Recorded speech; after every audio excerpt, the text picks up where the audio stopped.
इस मूवी में जो जंगल हमें दिखाया जा रहा है वो बहुत ही मिस्टीरियस है। वहाँ कुछ चीजें ऐसी छुपी हैं जिन्हें बहुत से लोग ढूंढना चाहते हैं, पर ये इतना भी आसान काम नहीं है। अब मूवी का स्टार्ट एक ऐसे आदमी को दिखाते हुए होता है जो इसी अमेज़न जंगल में वो एंशिएंट चीज ढूंढने आया था। उसके साथ उसकी पूरी टीम थी और इसका नाम था एक्वायर। जिस चीज को ये लोग ढूंढ रहे थे उसे टीयर्स ऑफ द मून के नाम से जाना जाता था। अब एक्वायर और उसकी टीम जंगल में वो चीज ढूंढने लगते हैं, लेकिन तभी जंगल में जान आ जाती है और वो उन सब पर हमला कर देता है। उन्हें जोर जोर से हिलाने लगता है और उठा कर फेंकता है, जिसके बाद एक्वायर और उसकी टीम की हालत बहुत बुरी हो जाती है। अब वहाँ से कुछ जंगली लोग गुजरते हैं जो इनकी ऐसी हालत देखकर इनके पास आते हैं। एक्वायर इनसे रिक्वेस्ट करता है कि इन लोगों को हील किया जाए, जिंदगी दी जाए, और अब कबीले के लोग इनको हील करते हैं। लेकिन एक्वायर बहुत ही बुरा इंसान होता है। उसके दिल में इनको शुक्रिया कहने की बजाय अभी भी उसी एंशिएंट चीज यानी टीयर्स ऑफ द मून का ख्याल होता है। एक्वायर जानता था कि ये कबीले वाले यहाँ के ही हैं, तो इनको उस चीज के बारे में भी जरूर पता होगा। वो उनसे जगह की मांगता है जहाँ पर इनको जाना था, लेकिन वो लोग इसे की नहीं देते। और देते भी क्यों? जब कुछ भी एक्वायर की मर्जी से नहीं हो पाता तो वो इन सब कबीले वालों को मार देता है और चाबी ले लेता है। लेकिन इसका रिजल्ट ये निकलता है कि एक्वायर और उसके साथ ही कर्स में डूब जाते हैं। ये कर्स कबीले के सरदार ने दिया था कि ये सब लोग इधर ही भटकते रहेंगे, इनको कोई जगह नहीं मिलेगी, और अगर ये जंगल से निकलने के लिए नदी से आगे चले भी जाएं तो पत्थर के बन जाएंगे। इसी तरह कई साल बीत जाते हैं और हम अब प्रेजेंट का सीन देखते हैं, जहाँ एक बॉटनिस्ट लिली और उसका छोटा भाई जो कि उसका असिस्टेंट भी होता है एक जगह पर होते हैं, जहाँ लिली का भाई सबको टीयर्स ऑफ द मून के बारे में बता रहा होता है। और यहाँ हमें पता चलता है कि वो एक दरख्त है, एक ऐसा एंशिएंट दरख्त जिसकी तलाश में कई ज्यादा लोग हैं। ये दरख्त इतना फायदेमंद है कि इसको यूज करते हुए किसी भी बीमारी को ठीक किया जा सकता है और बहुत ही एडवांस मेडिसिन बनाई जा सकती हैं। इसीलिए तो हर कोई इसके पीछे है। अब इसकी चाबी को हमें ढूंढकर उस जगह तक पहुंचना होगा। यहाँ पर लिली के भाई की बात खत्म होती है और साथ ही ये मीटिंग में अब लिली ऊपर की तरफ जाती है, जहाँ पर एक प्रिंस भी होता है। उन दोनों की आपस में कुछ बात होती है, लेकिन लिली बहुत जल्दी में होती है और चुपके से ऊपर की तरफ जाती है, जहाँ उसे एक बहुत बड़ा ट्रंक मिलता है। और जब वो ट्रंक को खोलती है तो उसमें भी एक बॉक्स होता है। उस बॉक्स में टीयर्स ऑफ द मून की चाबी होती है। प्रिंस उसे चाबी के साथ वहाँ से भागता हुआ देख लेता है और रोकता है। लिली उस वक्त विंडो से बाहर एक लेटर के साथ लटकी होती है। प्रिंस उसे ब्लैकमेल करता है कि अगर तुमने मुझे मेरा बॉक्स नहीं दिया तो मैं तुम्हें यहाँ से नीचे फेंक दूंगा। तो वो अपनी जान बचाने के लिए वो खाली बॉक्स प्रिंस की तरफ फेंककर वहाँ से भाग जाती है और अब अपने भाई और उस चाबी के साथ अपने घर आ जाती, क्योंकि वो लोग इस चाबी को ही तो हासिल करने यहाँ आए थे। अब दूसरी तरफ प्रिंस को वो खाली बॉक्स देखकर बहुत गुस्सा होता है और वो जल्द ही लिली और उसके भाई को पकड़वाना चाहता था। अब इन लोगों का प्लान अमेज़न फॉरेस्ट की तरफ जाकर टीयर्स ऑफ द मून को हासिल करना था। अब सीन बदलता है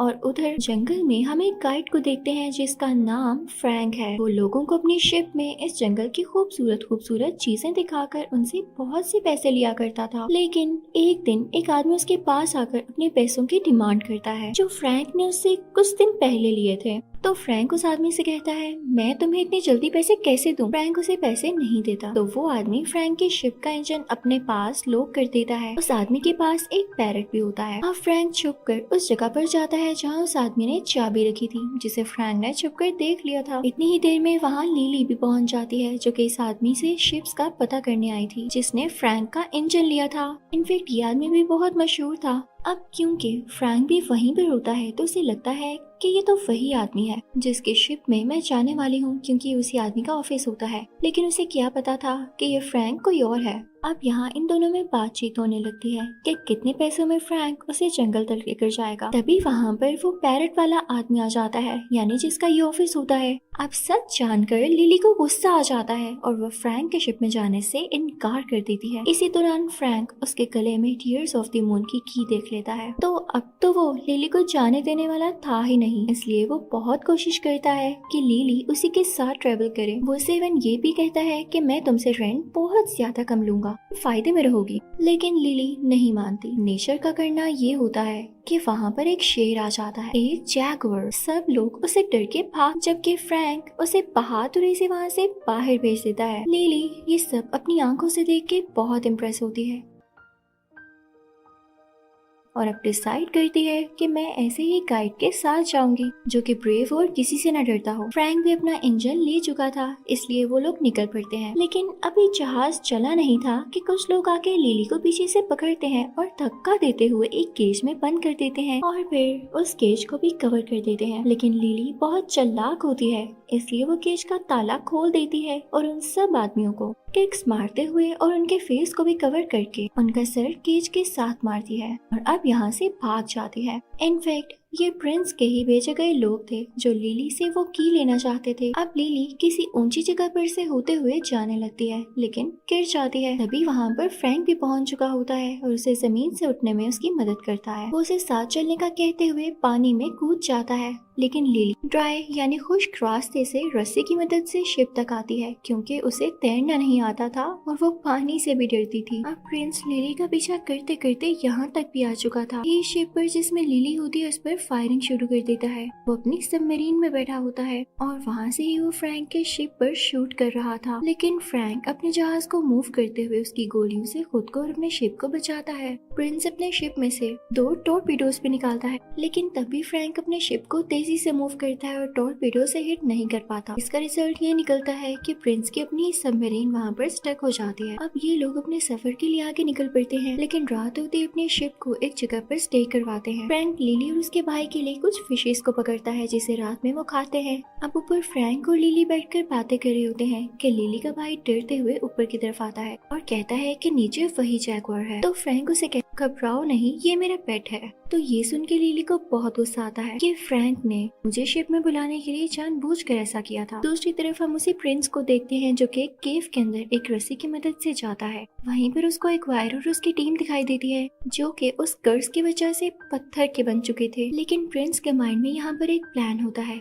बहुत ही बुरा प्लान। वो जानता था कि ये लोग जंगल से बाहर निकलने के लिए नदी के पार गए होंगे और नदी के पार जाते ही पत्थर के बन गए। तो क्यों ना इन पर नदी का पानी डाला जाए। उन सब पर पानी के कुछ कतरे डालता है। तभी एक्वायर की बॉडी में से 2 सांप बाहर आते जो इनफैक्ट एक्वायर की कमांड्स पे ही चलेंगे। तो प्रिंस एक्वायर से कहता है अगर तुमने मुझे टीयर्स ऑफ द मून की चाबी ला दी क्योंकि यहाँ आने वाली एक लड़की के पास होगी तो मैं तुम्हें भी टीयर्स ऑफ द मून दूंगा क्योंकि तुम लोग खुद तो पत्थर के बने हुए हो और वहाँ तक आसानी से जा नहीं सकते। तो स्नेक्स वो डील मान लेते हैं। इसी के साथ प्रिंस उन सब लोगों को पानी के चंद ड्रॉप्स डालकर उनको आजाद कर देता है। उधर फ्रैंक का शिप जिस जगह से गुजर रहा होता है वो जगह बहुत ही ज्यादा खतरनाक होती है। वहाँ बहुत बड़ा तूफान आता है जिससे उनकी इतनी जोर से हिलती है कि वो लोग भी अंदर से हिल जाते हैं। सबको अपनी जान की फिक्र होने लगती है और इससे पहले कि शिप आबशार के साथ नीचे गिरती फ्रैंक बड़े अच्छे तरीके से अपनी शिप को मूव करता है, सबकी जान बचा लेता है। लेकिन इस दौरान शिप को काफी ज्यादा डैमेज आता है। तो फ्रैंक उसे एक जगह पर रोक कर वहाँ से कुछ लकड़ियाँ काटता है और अपनी शिप को प्रिपेयर करने लगता है। हम लिली को देखते हैं जो कि शिप में मौजूद फ्रैंक के सीक्रेट रूम में जाती है जहाँ पर उसे एक बुक मिलती है जिसमें टीयर्स ऑफ द मून के बारे में काफी ज्यादा इन्फॉर्मेशन होती है। लिली जब उसे पढ़ने लगती है तो उसे पता चलता है कि फ्रैंक भी इस तरह को ढूंढ रहा है। तभी अचानक से वहाँ पर फ्रैंक आ जाता है। तो लिली उसे कहती है अच्छा तो तुम भी टीयर्स ऑफ द मून ढूंढ रहे थे, इसके लिए तुमने हमें यूज किया है ताकि अगर हम उसे ढूंढे तो साथ तुम्हें भी वो मिल जाए। तो फ्रैंक कहता है नहीं ऐसी बात नहीं है, अगर वो मुझे मिलना होता तो कई साल पहले मिल जाता जब से मैं उसे ढूंढ रहा हूँ। तो लिली कहती है लेकिन अब की बार मिल जाएगा क्योंकि मेरे पास उसकी चाबी है। इन्हें शिप के ऊपर किसी चीज की आवाज आती है। जब वो लोग ऊपर जाकर देखते हैं तो वहाँ पर जंगली लोग होते हैं जो उन्हें पकड़ लेते हैं। यहाँ पर फ्रैंक उनकी जुबान में उनसे बात करने लगता है और लिली को ये कहता है कि मैंने इनसे कहा है कि ये लोग मुझे कैद रख सकते हैं क्योंकि तुम्हारा और तुम्हारे भाई का कोई कसूर नहीं, तो ये तुम्हें छोड़ दें। लेकिन जंगली लोग फ्रैंक की कोई बात नहीं मानते और आगे से कुछ बोलने लगते हैं। तो फ्रैंक लिली से कहता है कि ये लोग कह रहे हैं कि हमें टीयर्स ऑफ द मून की चाबी दे तब ये लोग हमें यहाँ से जाने देंगे। लेकिन लिली कहती है कि नहीं हरगिज़ नहीं। और इसी के साथ वो उन जंगली लोगों पर अटैक करने ही वाली होती है। एक नेज़ा उठाती है तभी उन जंगली लोगों की लीडर बोलती है फ्रैंक का प्लान फेल, जिससे लिली को पता चल जाता है कि फ्रैंक ने ये सब ड्रामा किया था सिर्फ और सिर्फ उस चाबी को हासिल करने के लिए। तो वो फ्रैंक के मुंह पर थप्पड़ मारती है। अब वहाँ के लीडर लिली को सारा नक्शा समझाने लगती है कि तुम्हें किस तरह से जाना होगा। तो लिली फ्रैंक से कहती है कि अब मैं अकेले ही उस जगह पर जाऊंगी, मैं तुम पर और ट्रस्ट नहीं करूंगी। तो फ्रैंक उसे समझाता है कि तुम अकेली लड़की हो, तुम्हारे साथ तुम्हारा छोटा भाई है, तुम लोग वहाँ तक मेरी मदद के बगैर कैसे पहुँचोगे। तो लिली कहती है कि सब कुछ पॉसिबल है। लेकिन इससे पहले कि वो निकलती वहाँ पर एक वायर और उसके साथी आ जाते हैं जो कि बहुत अजीब लग रहे होते हैं। एक्वायर के फेस से वही स्नेक्स बाहर आ रहे होते हैं और उसके साथियों की बॉडी पर भी काफी ज्यादा कीड़े मकोड़े थे। उनके हाथ में नेज़े होते हैं। अब फ्रैंक उनसे लड़ने लगता है। एक्वायर लिली के गले से वो चाबी चुराना चाहता था और कुछ पता नहीं कि वो लिली को मार भी देता। तो एक्वायर लिली को उठाते हुए एक बेल के साथ लटक कर दूसरी जगह पर जाता है और उन सबको मार मार कर नीचे गिराता रहता है। लेकिन एक आदमी लिली से उसकी वो चाबी छीन ही लेता है, दूसरे आदमी को कैच करवाता है। लेकिन अब फ्रैंक एक्वायर के पास जाता है क्योंकि चाबी उसके पास पहुंच चुकी होती है। वो उससे लड़ने लगता है, लेकिन आगे से एक्वायर भी और एक्वायर के स्नेक्स भी फ्रैंक से लड़ाई कर रहे होते हैं। उन दोनों में एक टाइप का कराटे होने लगता है। आखिरकार फ्रैंक एक्वायर से वो चाबी छीन ही लेता है, लेकिन तभी एक्वायर उसके दिल में एक तीर मारता है जिससे फ्रैंक नीचे गिर जाता है और वो चाबी लिली की तरफ उछालता है। लिली उसे पकड़ लेती है और काफी उदास हो जाती है कि इसने इस चाबी की खातिर और हमारी जान बचाने की खातिर अपनी जान की कुर्बानी दे दी। तभी यहाँ पर कबीले की लीडर लिली से कहती है कि अगर तुम नदी के उस पार चली जाओगी, एक्वायर और उसके लोग तुम्हारा पीछा नहीं करेंगे क्योंकि यहाँ से वो पत्थर बनकर आए थे, तो दोबारा ये लोग वहाँ पर नहीं जाएंगे। तो अब लिली अपने भाई से मिलकर बाकी सब लोगों को गुड बाय कहते हुए नदी के उस पार चली जाती है, जहाँ पर वाकई में एक्वायर और उसके लोग नहीं पहुँच पाते। लिली के पीछे पीछे उसका भाई भी आ जाता है। सुबह होने पर जब लिली उस जंगल में चल रही होती है तो उससे फ्रैंक की बॉडी मिलती है, जिसे देख के वो पहले तो डर जाती है, लेकिन नोटिस करने पर उसे पता चलता है कि फ्रैंक अभी भी जिंदा है, लेकिन वो नेज़ा या तीर अभी भी उसके दिल के आर पार होता है। तो फ्रैंक लिली से कहता है कि डरो नहीं, मुझे कुछ नहीं हो सकता क्योंकि मैं भी कर्स्ड हूँ। पिछले 400 साल से इसी तरह मरता हूँ और जिंदा रहता हूँ। अब लिली यहाँ पर एक झटका देते हुए वो नेज़ा फ्रैंक की चेस्ट से बाहर निकाल लेती है, जिसे देख कर लिली का छोटा भाई बेहोश हो जाता है। लिली फ्रैंक के साथ प्लान करती है वो टीयर्स ऑफ द मून तक जाएगी और उसे कबीले के लीडर ने ये बताया होता है कि वो सिर्फ लूनर इक्लिप्स तक ही ग्लो करता है, इसके बाद उसका कोई फायदा नहीं, तो इनको जल्द से जल्द वहाँ पर पहुँचना था। लिली अपने भाई को कबीले वालों के पास ही छोड़ जाती है, तुम इनके साथ ज्यादा सेफ हो। अब यहाँ पर फ्रैंक लिली को सब कुछ बताने लगता है कि मैं भी एक्वायर का ही एक बंदा था, उसकी टीम में से था और हम सब टीयर्स ऑफ द मून को इसलिए ढूंढ रहे थे क्योंकि एक्वायर की बेटी बीमार थी और उसे उस दर्द का फूल चाहिए था। लेकिन जब कबीले वालों ने उसे उस जगह की चाबी नहीं दी तब एक्वायर ने उन सबको मार दिया और तब हमको ये कर्ज मिला था। मैंने ही उन्हें उस नदी के पार किया और कुछ झाड़ियों में फंसा दिया, इससे वो सब लोग पत्थर के बन गए और जबकि मैं अपनी जान बचाता हुआ आज तक जिंदा हूँ। तो प्रिंस को भी कुछ फ्लाइज बता देती हैं कि लिली अब कहाँ जा रही है। तो प्रिंस अपनी सबमरीन लेकर उसका पीछा करने लगता है, लेकिन तभी रास्ते में से कुछ कबीले वाले मिलते हैं जिनके शिप में लिली का भाई होता है और वो उसे सैर पर लेकर जा रहे होते हैं। लेकिन यहाँ पर प्रिंस लिली के भाई को रोक लेता है, अपने पास कैद करते हुए पूछता है कि तुम्हारी बहन कहाँ पर है। लिली का भाई डरते हुए से सब कुछ बता देता है और अब प्रिंस उस तरफ निकलता है, जबकि फ्रैंक और लिली उस जगह पर पहुंच ही चुके थे जिस जगह से वो तरफ बहुत ज्यादा करीब था। फ्रैंक पानी में कूद जाता है, देखता है कि वो दरवाजा जिसको ये चाबी लगने वाली है वो पानी के नीचे ही है। तो वो लिली को आकर समझाता है कि हमें पानी के नीचे जाना होगा, लेकिन लिली डर रही होती है तो फ्रैंक उसे समझाकर अपने साथ नीचे ले जाता है। अब लिली उस दरवाजे को खोलने लगती है, लेकिन उसका पाँव एक पत्थर पर आता है और वो दरवाजा बंद हो जाता है। फ्रैंक बाहर ही होता है, लिली घबरा जाती है, वो बाहर निकलकर ऑक्सीजन भी नहीं ले सकती थी तो फ्रैंक उसे ऑक्सीजन देता है। तभी वहाँ पर कुछ मछलियाँ आती हैं, लेकिन फ्रैंक उनके बीच चला जाता है ताकि वो मछलियाँ लिली पर अटैक न करें। तो इस वजह से लिली को ऑक्सीजन नहीं मिल पाती तो वो बेहोश हो जाती है, लेकिन जल्द ही हिम्मत करते हुए तैरती है, उस दरवाजे को खोल ही देती है, जिससे सारा का सारा पानी उस दरवाजे के अंदर जाने लगता है और वो जगह ड्राई हो जाती है, जिसके बाद फ्रैंक और लिली दोनों ठीक हो जाते हैं। अब इससे पहले कि फ्रैंक और लिली इस दरवाजे के अंदर जाते और उस दरख्त को ढूंढ पाते, यहाँ पर प्रिंस भी अपनी सबमरीन में आ जाता है, उसकी कैद में लिली का भाई भी होता है। पर वो गन पॉइंट करके लिली को ब्लैकमेल करता है, अगर तुमने मुझे वो चाबी ना दी तो मैं तुम्हारे भाई को मार दूंगा। लिली को उसे वो चाबी देनी ही पड़ती है और अब वो सब लोग मिलके उस दरवाजे के अंदर जाते हैं, लेकिन जैसे ही उनके सामने वो एंशिएंट दरख्त आता है तो ये लोग देखते हैं कि वो तो अंधेरा और सूखा हुआ दरख्त है, जबकि इसको ग्लो करना चाहिए था। फिर उन लोगों की समझ में एक बात आती है कि इसको उसी चाबी की मदद से ग्लो किया जाए। यहाँ पर प्रिंस फ्रैंक से कहता है कि तुम तो 400 साल से इसी जंगल में रह रहे हो, तो तुम्हें पता होगा इस दरख्त में चाबी कहाँ पर लगेगी, तो इसको मेरे लिए लगाओ। तो फ्रैंक कहता है एक शर्त पर, क्योंकि मैं अपने ऊपर से कर्ज खत्म करना चाहता हूँ और मरना चाहता हूँ। इसे सुनकर लिली उदास हो जाती है, शायद वो फ्रैंक को पसंद करने लगी थी और नहीं चाहती थी कि वो मरे। लेकिन जब फ्रैंक उस दरख्त को जाकर देखता है तो उसे समझ ही नहीं आता कि चाबी कहाँ लगानी है। वो लिली से मदद मांगता है। लिली कहती है कि अगर मैंने चाबी लगाई तो मुझे भी एक फूल चाहिए होगा। तो प्रिंस उसे कहता है नहीं, फूल एक ही मिलेगा, तुम लोग सोच लो कि किसने वो फूल रखना है। तो फ्रैंक लिली से कहता है तुम चाबी लगा लो और फूल भी रख लेना, लेकिन उसके बाद प्लीज मुझे मार देना क्योंकि मैं इस दुनिया से आजाद होना चाहता हूँ, सुकून से मरना चाहता हूँ। तो लिली मान जाती है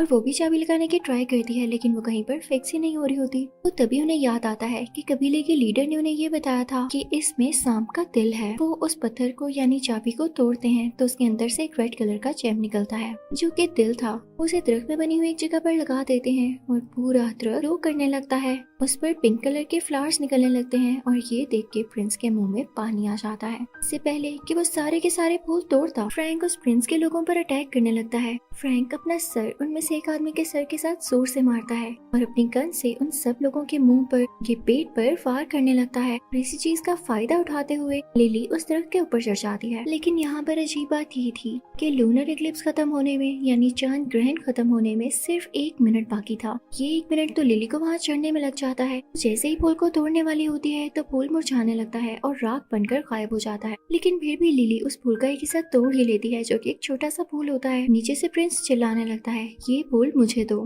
लेकिन लिली वो फूल नीचे फेंक दे जिसे फ्रैंक कैच कर लेता है। ये देख के प्रिंस और एक्वायर को बहुत गुस्सा आ जाता है और वो सोच रहे होते हैं कि वो अब लिली को जान से ही मार देंगे क्योंकि आखिरी मौका भी उनके हाथ से निकल चुका था। तो फ्रैंक उनको फूल दिखाते हुए अपने पीछे लगाता है। फ्रैंक अपनी शिप लेकर वहाँ से चला जाता है और उससे पहले जैगवार लिली के भाई को वहाँ पर ही उतार देता है। लेकिन इससे पहले कि प्रिंस उसके पीछे आता, प्रिंस के ऊपर एक बहुत बड़ा पत्थर गिरता है और उसकी वहीं पर डेथ हो जाती है। अब एक्वायर फुल गुस्से में फ्रैंक और उसके जहाज के पीछे होता है। दूसरी तरफ हम देखते हैं कि लिली को एक कपड़े में लिपटा हुआ वही फूल मिलता है जो कि फ्रैंक जाने से पहले लिली के भाई को दे गया था, जिस पर लिली बहुत इमोशनल हो जाती है कि इसने हमारी जान बचाने के लिए और हमें ये फूल देने के लिए अपने पीछे जालिम लोग लगवा लिए। उधर फ्रैंक की शिप किसी जगह से टकराती है तो वहाँ के सब दरख्तों में जान आ जाती है। ये वही जगह होती है जहाँ पर एक्वायर के लोग पहले भी पत्थर बन चुके थे और यहाँ पर देखते ही देखते सारे लोग दरख्तों की पकड़ में आकर पत्थर बन जाते हैं। और जब लिली यहाँ पर आकर देखती है वे देख के बहुत उदास हो जाती है और अपने हाथ फ्रैंक के फेस पर लगाती है, लेकिन उसमें कोई चेंज नहीं आता। तो उसके पास जो उसका फेवरेट फूल होता है जिसके लिए उसने इतनी एफर्ट की होती है वो फ्रैंक के मुंह में रखती है,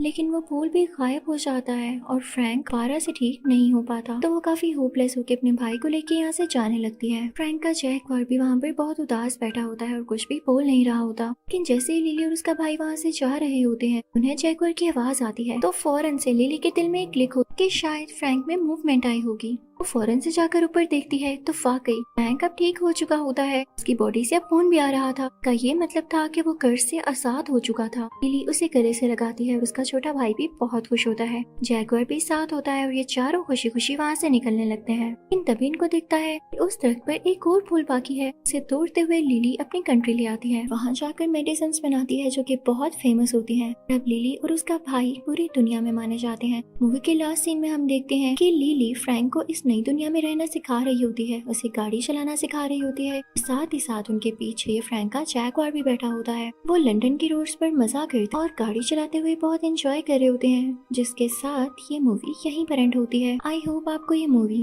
जंगल क्रूज बहुत अच्छी लगी होगी।